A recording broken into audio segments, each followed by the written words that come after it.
আয়না ঘর দেখতে গেছিলেন আজকে ডাক্তার মোহাম্মদ ইউনুস। জাতি প্রশ্ন করতেছে, আপনি আয়না ঘর দেখতে গেলেন, মাঝখানে 6 মাস দেরি হলো কেন? আপনি আরো 6 মাস আগে যেতে পারতেন।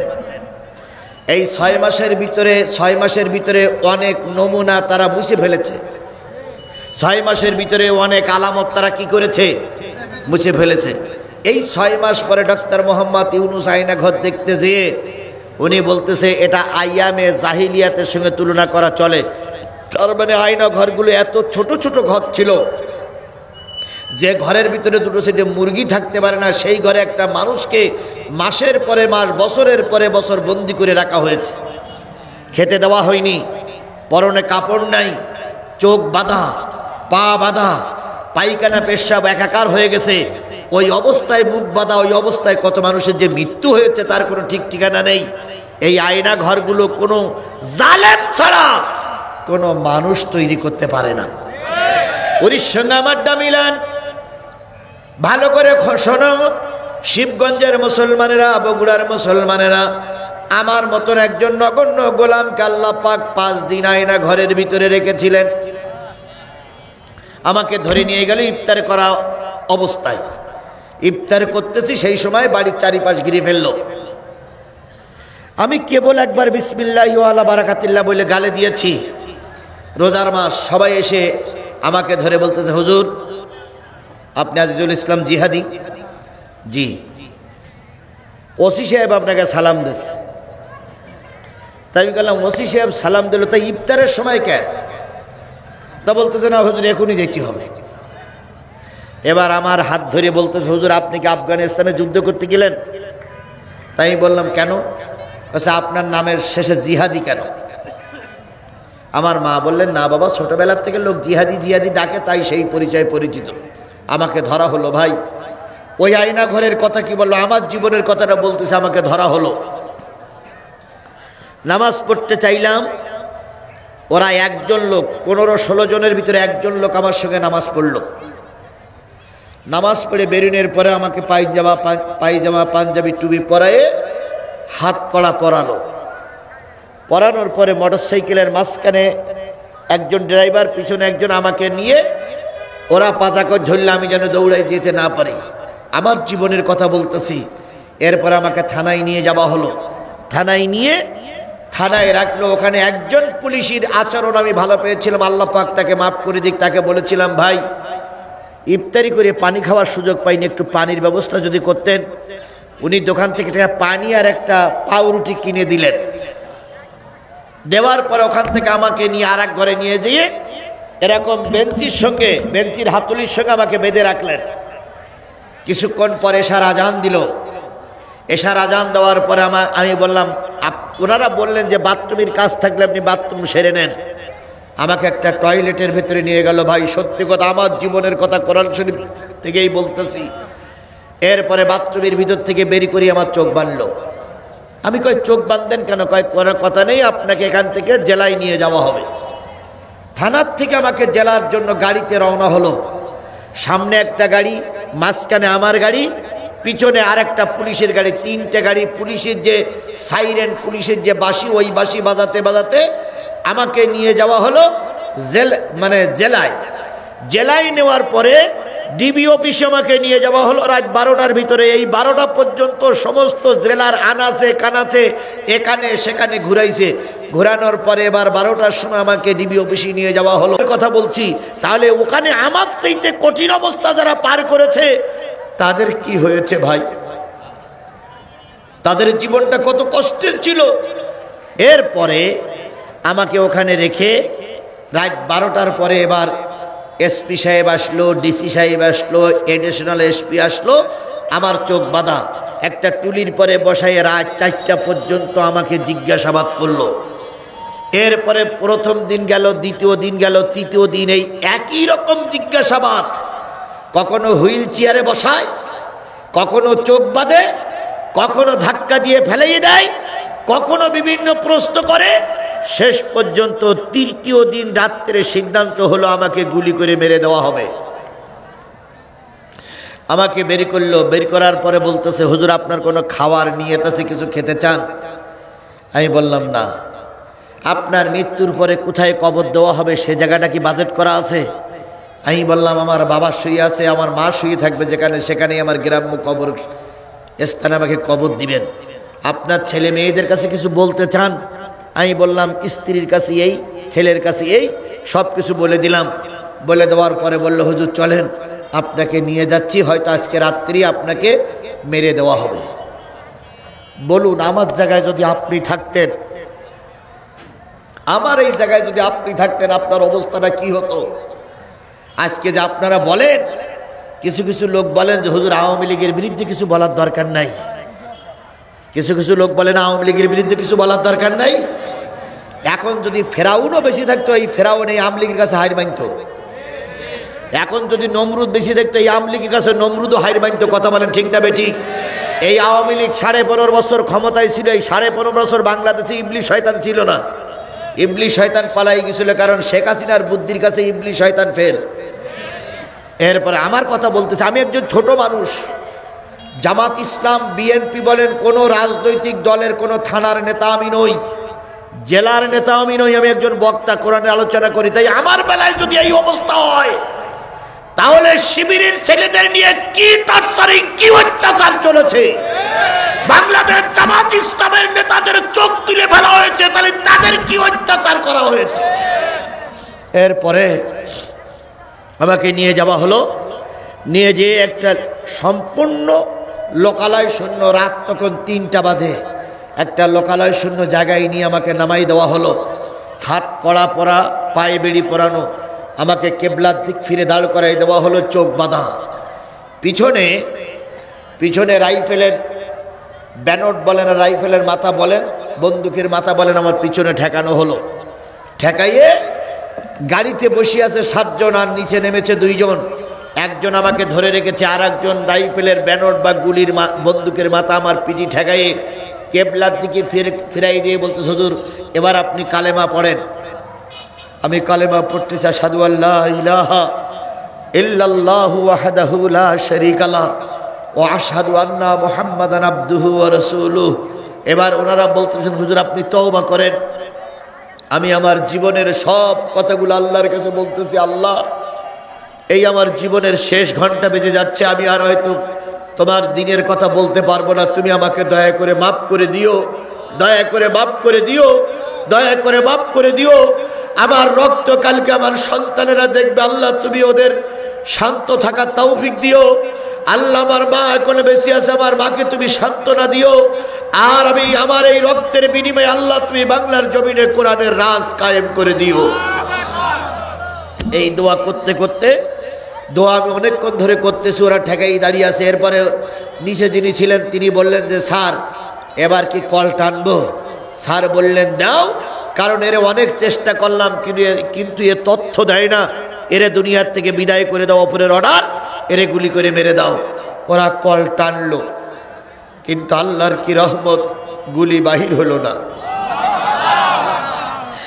কোরআন শরীফ আমার সামনে, আমি কিন্তু ইব্রাহিম আলাইহিস সালামের জীবনী বলতেছি, কথাটা বলতেছি যে ইব্রাহিম আলাইহিস সালামকে নমরুদ সরকার আর তার বাপ চাইছিল দুনিয়ার থেকে কি করে দেবে, বিদায় করে দেবে, কিন্তু কার বাজেট হয়নি? আরো জোরে বলেন, কার বাজেট হয়নি? তাই কথাটা বলতেছি, ওরা আমাকে নিয়ে যখন বন্দুকের কল টানবে, কল টানলো ঠিকই, কিন্তু গুলি বাহির হলো না। স্যার এ মেশিনই তো কাজ হচ্ছে না। স্যার বললেন মেশিন পাল্টাও, আরেকটা মেশিন নাও। আরেকজনের কাছে আরেকটা নিয়ে আসলো, সেও এসে আমার পিটি ঠেকাইয়ে কল টানলো, কিন্তু গুলি বাহির হলো না। তখন বলতেছে যে দেখো তো অন্য দিক চালাই, অন্য দিক চালালো, ফাঁকা গুলি হলো, কিন্তু আমার পিটির থেকে গুলি বাহির হলো না। তখন ভিতরে যে যিনি আছেন তিনি বলতেছেন নিশ্চয়ই আল্লাহর খাস রহমত এই হুজুরির পরে আছে, এই জন্য বন্দুকের গুলি বাহির হচ্ছে না। 4 জনে আমাকে ধরলো। ধরার পরে যেরকম বাচ্চাদের আমরা হাতে দোলনায় দিয়ে দোল খাওয়াই, দোলনায় দিয়ে গাড়ির ভিতরে চেলে ফেলাই দিল। আমার কিন্তু হাত বাঁধা ভাই, পা বাঁধা, চোখও বাঁধা, এই অবস্থায় ফেলাই রাখলো। ওই 8 জন আমার বুকের পরে, শরীরের পরে পা দিয়ে বসে আছে। আর বলতেছে হুজুর যদিও আজকে রাত্রি তুমি মাপ পাও, আগামীকালকে তুমি আর মাপ পাবা না।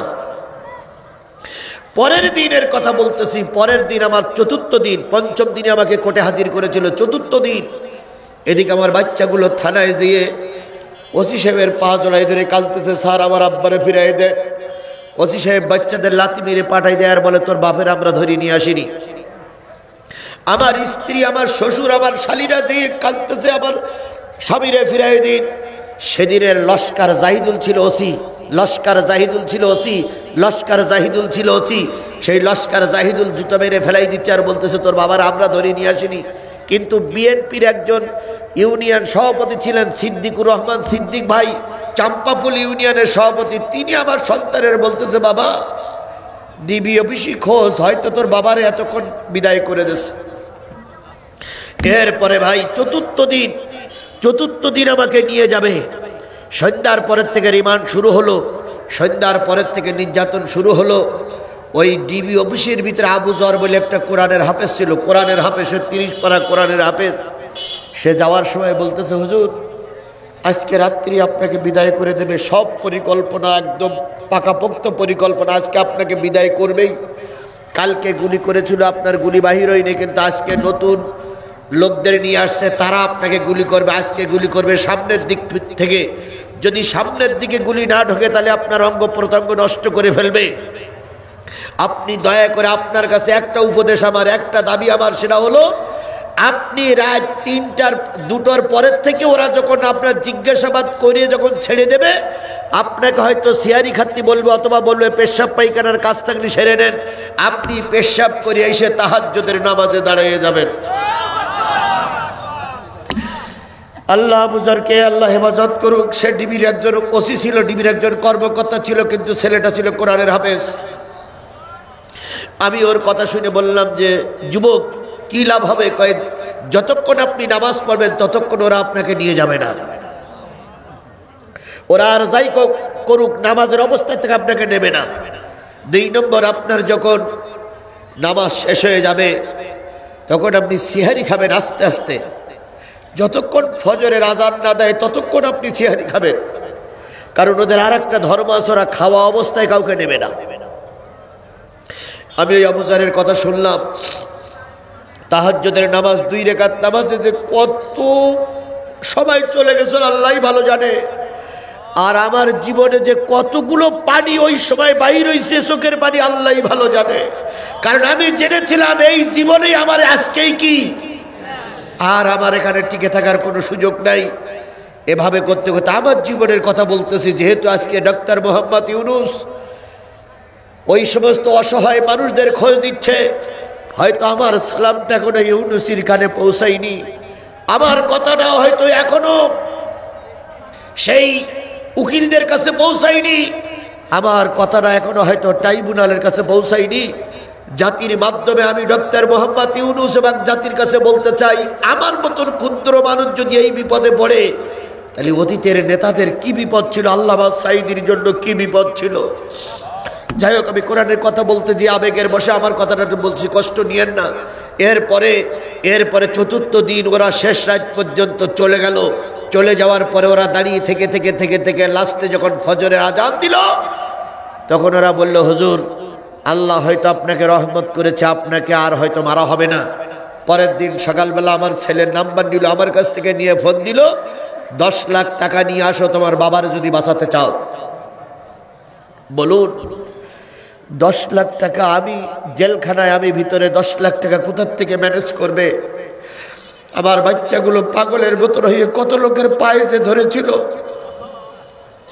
কত লোকের কাছে যে ভিক্ষা চেয়েছিল তার কোনো শেষ ছিল না।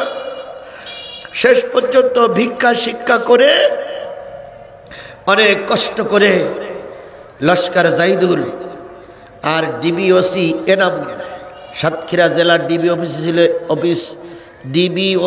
ওসি ছিল এনামুল, আর আমার কালীগঞ্জ থানার ওসি ছিল লস্কর জাহিদুল। 2 জনে মিলে ওরা ওই টাকাগুলো ভাগ করলো।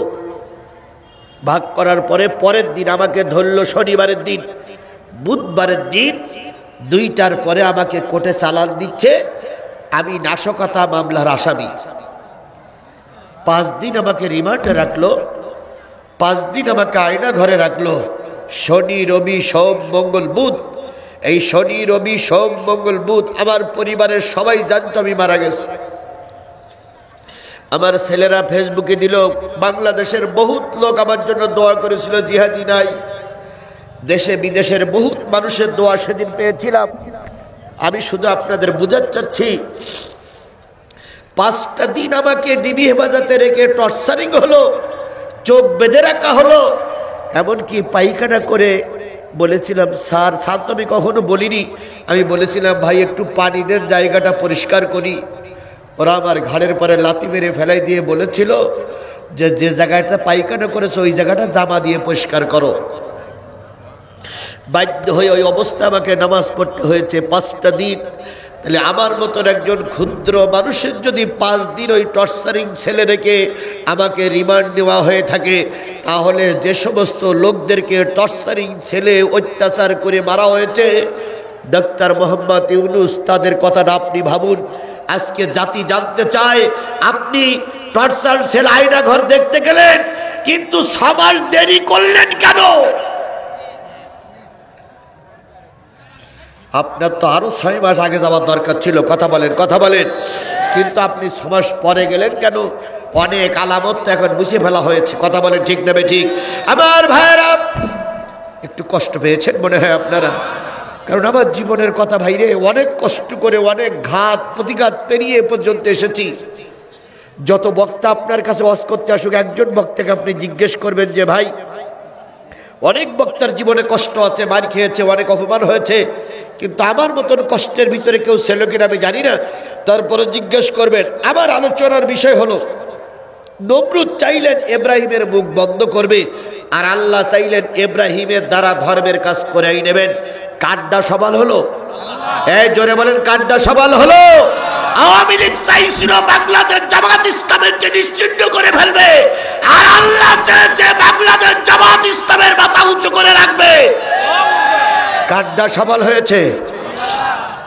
কাড্ডা সবাল হয়েছে? বাংলাদেশ আওয়ামী লীগের নেতাকর্মীরা, সেই সঙ্গে জাতীয় পার্টির নেতাকর্মীরা বলতো, বাংলাদেশ জামাত ইসলাম আর কখনো মেরুদণ্ড সোজা করে দাঁড়াতে পারবে না, কারণ তাদের শীর্ষস্থানীয় নেতাদের সব ফাঁসি হয়েছে। আল্লাহ বললেন, ফাঁসি দিয়ে কিছু করা যায়নি, করা যাবে না, বরং জামাত ইসলামে আগের চাইতে আরো শক্তি নিয়ে ময়দানে কাজ করছে। কথা বলেন, ঠিক না বেঠিক? বাংলাদেশ জামাত ইসলামের নেতা কর্মীদের অফিসে ঢুকতে দিত না। এখন সেই ডিসি, সেই এসপি যেই আসুক, জামাত আর বিএনপির পরামর্শ ছাড়া বগুড়ায় কোনো কাজ করতে দেওয়া হয় না। তাহলে সম্মানটা কে দিলেন? আরো জোরে বলেন, কে দিলেন? নমরুদ চাইলেন ইব্রাহিম আলাইহিস সালামের দিয়ে কাজ করতে দেবেন না, আল্লাহ চাইলেন ইব্রাহিম দিয়ে কাজ করাবেন। এবার নমরুদ ইব্রাহিমকে ডেকে বললে, ইব্রাহিম, গোয়েন্দা বিভাগের লোক পাঠিয়ে দিল যে ইব্রাহিমকে ডেকে নিয়ে এসো। কয়টা বাধা? তার ভিতরে প্রথম বাধা হলো কি? বাবা। নমরুদ বলল, ইব্রাহিমকে ডেকে নিয়ে এসো। ইব্রাহিম ময়দানে আসলেন, টকবকে যুবক, 22-24 বছরের যুবক। নমরুদ ডাক দিয়ে বলে, ইব্রাহিম, আমি সরকার, সেনাবাহিনী আমার, র্যাব আমার, বিজিপি আমার, পুলিশ আমার, গোয়েন্দা বিভাগের লোক আমার, ছাত্রলীগ আমার, যুবলীগ আমার, আমি পুরো আওয়ামী লীগ, সব আমার। তুমি এত শক্তি কোথায় পাও যে খোলা ময়দানে তুমি ধর্মের কথা বলো? এরকম কথা আমার মধ্যে অনেক আওয়ামী লীগের নেতারা এই শিবগঞ্জেই বলেছিল। মঞ্চে ডাইন পাশে মাইক ধরে বলতো, সরকার আমাদের, পুলিশ আমাদের। আর জিহাদি মঞ্চে দাঁড়িয়ে শেখ হাসিনার বিরুদ্ধে গালিগালাজ করে। জিহাদি সাহস পায় কই? মঞ্চে দাঁড়িয়ে আওয়ামী লীগের নেতারা বলেছিল। কথাটা সঠিক না বেঠিক? শুধু তাই? হ্যাঁ, আপনি ছিলেন। তারপরে শুধু তাই নয়, শিবগঞ্জের এক জায়গায় একটা মাহফিল আমাকে দাওয়াত হয়েছিল। দাওয়াতের 3 দিন আগে শিবগঞ্জ পুরোপারের পরে ওরাই আমার বিরুদ্ধে মিছিল করেছিল। জিহাদিকে শিবগঞ্জের মাটিতে ঢুকতে দেওয়া হবে না। আজকে তাকিয়ে দেখো, আল্লাহ যদি কোনো বাজেট করে, দুনিয়ার সবাই মিলে সে বাজেট রুখে দিতে পারে না। আল্লাহ বাজেট করেছিল দাড়িদার মাদ্রাসার সামনে জিহাদি তাফসির করবে, তোমাদের সেই সব কিছু চক্রান্ত নস্যাৎ হয়ে গেছে। জিহাদি ঠিকই দাড়িদহ মাদ্রাসার সামনে তাফসীর করছে, কথা বলেন ঠিক না ঠিক? খেলাকার আরো জোরে বলেন। নমরুদ বললেন, ইব্রাহিম কোথায় পাওয়া তো শক্তি, যেহেতু সব আমার। ইব্রাহিম আলাইহিস সালাম মিসকে হাসি দিয়ে বললেন, নমরুদ ক্ষমতার অহংকার করো না, সকল ক্ষমতার উৎস হলো আল্লাহ। সকল ক্ষমতা কার হাতে? তুমি আজকে মাতবাড়ি করতেছ, তোমার এই মাতবাড়ি আজকে আছে কালকে থাকবে না। একদিন তোমার মাতবাড়িটা তোমার হাত থেকে ছুটে যাবে, একদিন তোমার হাতে কোনো মাতবাড়ি থাকবে না। এবার নমরুদ ডাক দিয়ে বলে, ইব্রাহিম তুমি কার ক্ষমতার বলে এত জোর দেখাও? ইব্রাহিম কার কথা বললেন? আরো জোরে বলেন, কার কথা বললেন? বিশ্বাস করুন, কোরআন শরীফ ছুঁয়ে আমি শপথ করে বলতেছি, সেদিন আমার বিশ্বাস ছিল, আল্লাহ তুমি যদি আমার উঠায় নাও, আমাকে শহীদ হিসাবে কবুল করিও। আর যদি তুমি আমার হায়াত থেকে থাকো, ওদের বন্দুকের গুলিতে আমার কোনো ক্ষতি হবে না।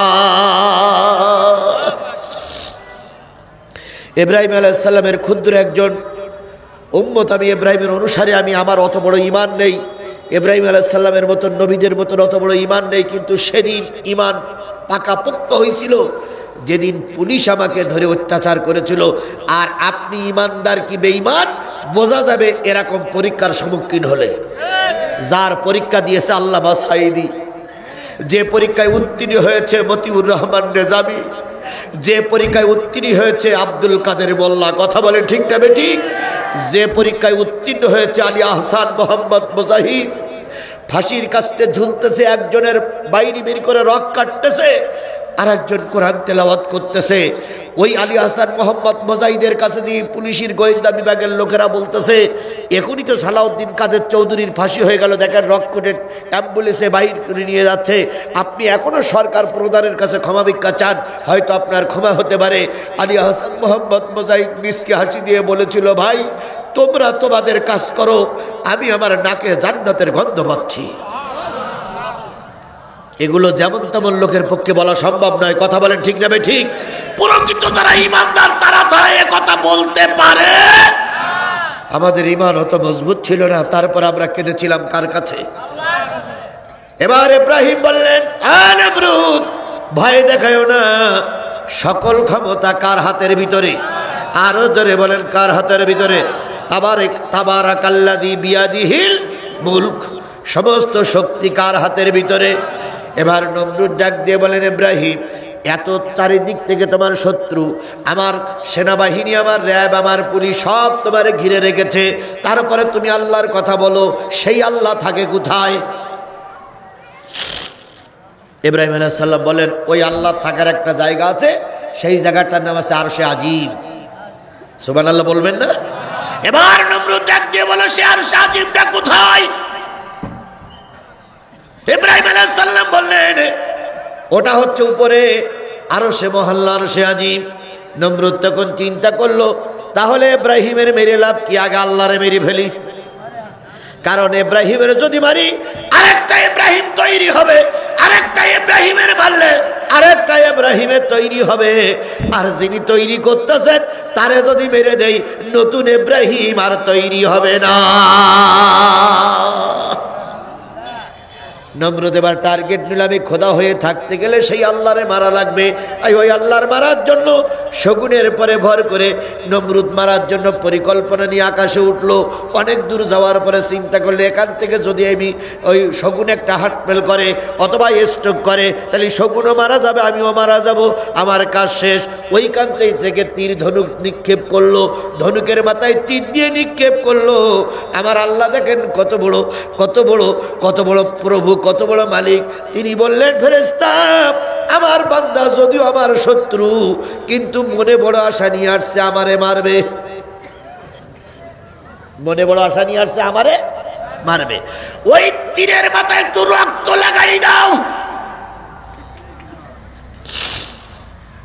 তীরের মাথায় রক্ত লাগানো হলো, রক্ত মাখা তীর নিয়ে ফিরে আসলো নমরুদ। এসে বলতেছে, ইব্রাহিম তোমার আল্লাহর নাই, তোমার আল্লাহ ফুটা হয়ে গেছে। ইব্রাহিম আলাইহিস সালাম বলতে তা কি করে সম্ভব? আল্লাহর তুমি মারবার, আল্লাহ মারা যাবে। কয় যদি বিশ্বাস না হয় তোমার সামনেই তো গেলাম শুকনো তীর নিয়ে, এখন দেখো তো তীরের মাথায় রক্ত আছে কিনা। ইব্রাহিম আলাইহিস সালাম দেখে আসলে তীরের মাথায় রক্ত। দেখো তো শগুনির মারে শিকানা, তাও তো না, তাহলে রক্ত আমি পাইলাম কোথায়? এরপরে কি তোমার বিশ্বাস হয় না? ইব্রাহিম আলাইহিস সালাম চলে গেলেন জঙ্গলে, ঝর্ণার পানি দিয়ে উজু করে জঙ্গলের ভিতরে 2 রাকাত নামাজ আদায় করে ডাকে আল্লাহ, ইয়া আল্লাহ, ইয়া আল্লাহ, ইয়া আল্লাহ। আল্লাহ সাড়া দেয় না। ইব্রাহিম আলাইহিস সালাম মনে মনে চিন্তা করে, তাহলে মনে আল্লাহ মরেই গেছে, নতুবা সাড়া দেয় না কেন? ইয়া আল্লাহ, আমি তো জানি তুমি কখনো মরবা না, আমি তো জানি তুমি হাইয়ুল কাইয়ুম, কেন তুমি আমার ডাকে সাড়া দাও না বাবু? সাড়া দাও, তোমার ইব্রাহিম মহাপরীক্ষার ভিতরে আছে। আল্লাহ চুপ। এবার হৃদয়ের ভিতর থেকে ডাক দেয়, ইয়া আল্লাহ।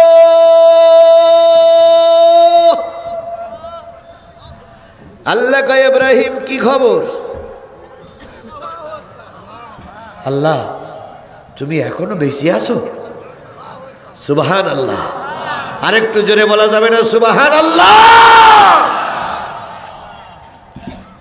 আল্লাহ কয়, তোমার কি মনে হয়? কয়, আল্লাহ নমরুদ যে বললো তোমারে ফুটা করে দিয়েছে। আল্লাহ কয়, ইব্রাহিম তুমি নমরুদের দরবারে চলে যাও, নমরুদকে বলো, নমরুদ জীবনে যা করেছো করেছো, এবার তার প্রতিশোধের জন্য অপেক্ষায় থাকো।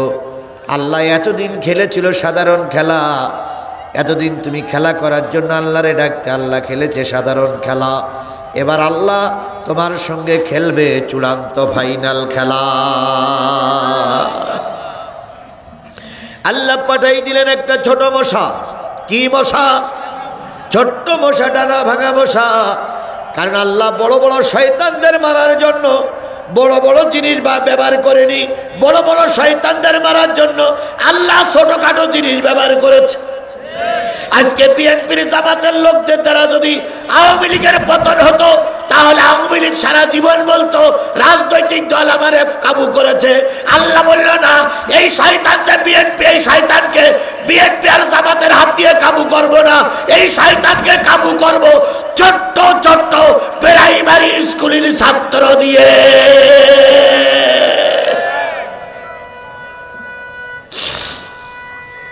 আমার ভাইয়েরা, আল্লাহ পাঠাইলেন খোলা মশা।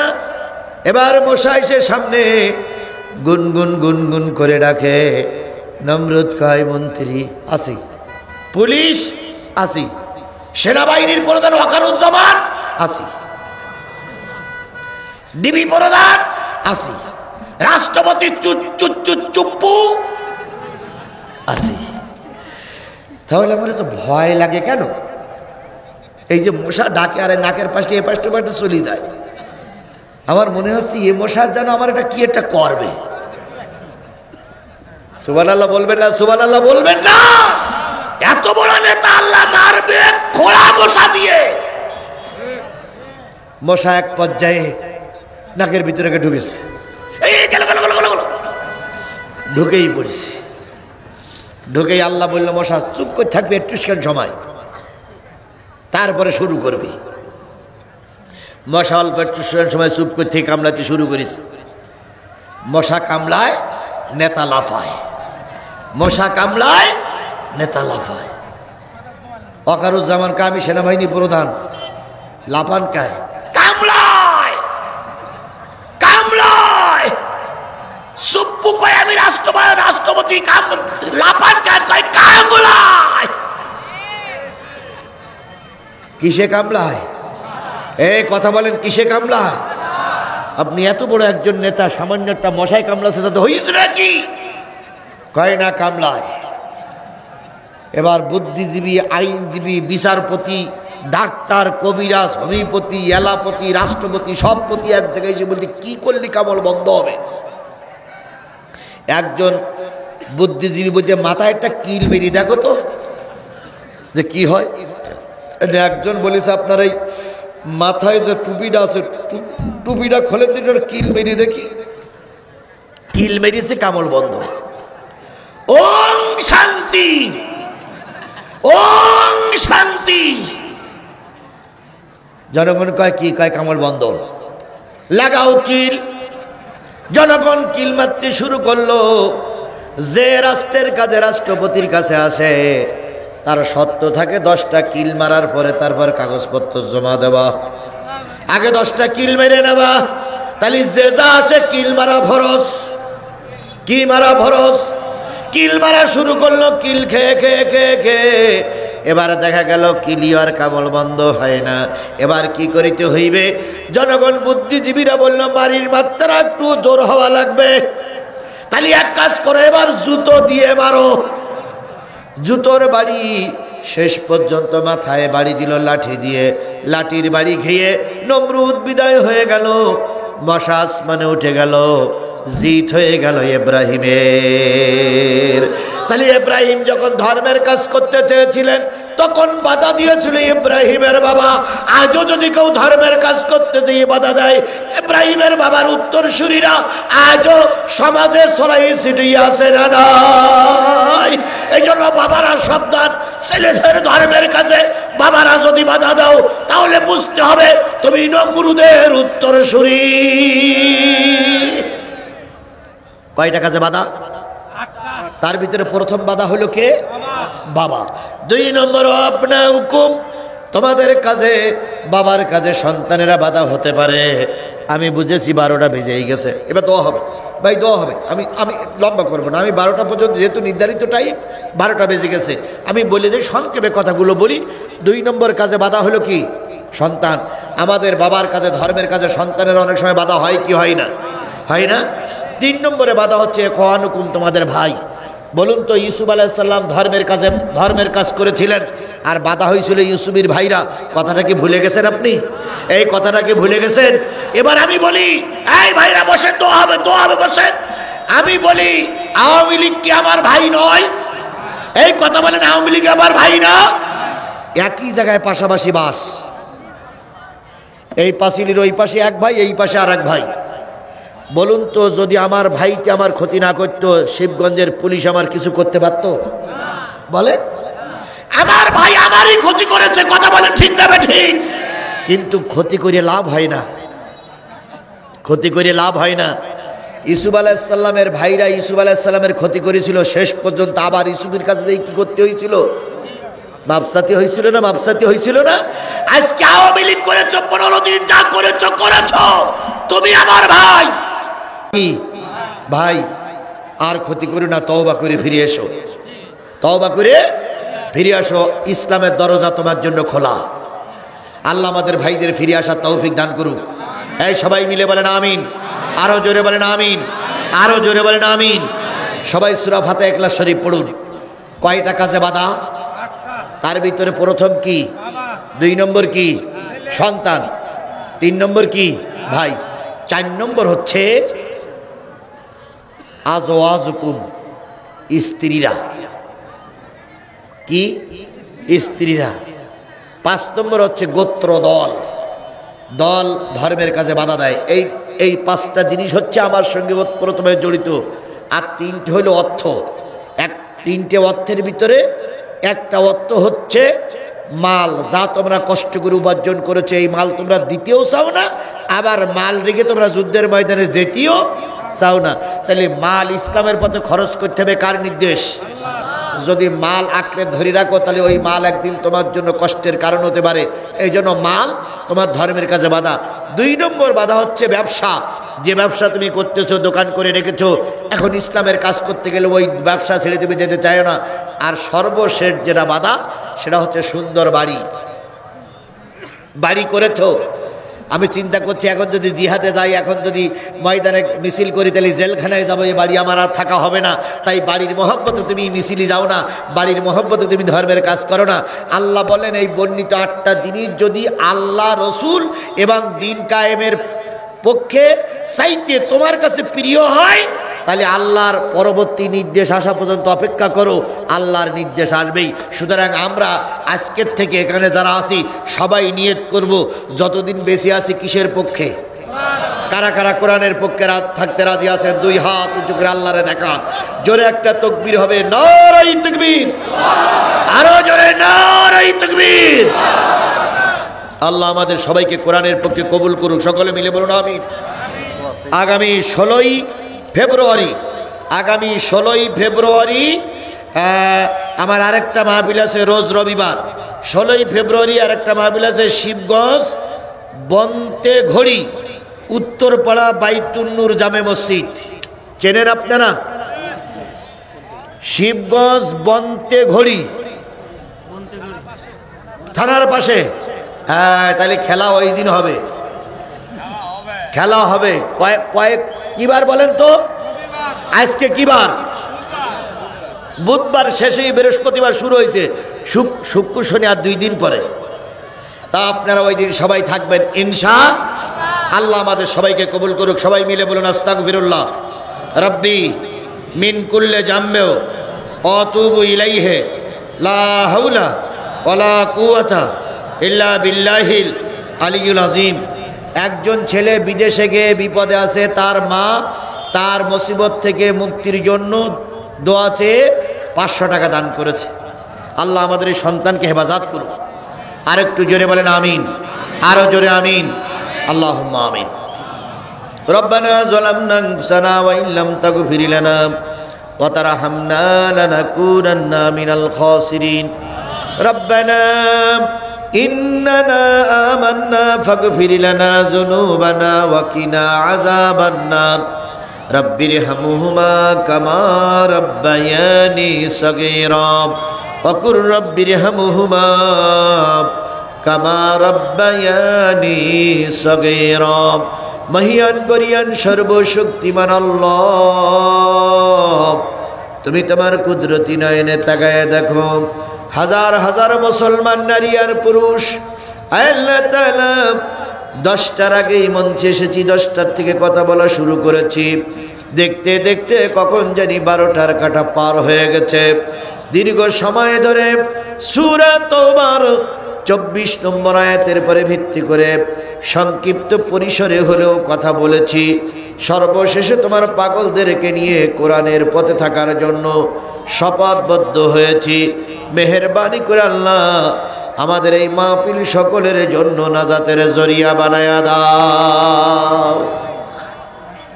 আল্লাহ তাআলা এলাকার ঐতিহ্যবাহী প্রতিষ্ঠান দাড়িদহ ফাজিল মাদ্রাসা, ও মাবুদ, এই মাদ্রাসাটা যদি টিকে থাকে প্রতি বছর শত শত আলেম এই মাদ্রাসার থেকে বেরিয়ে যাবে।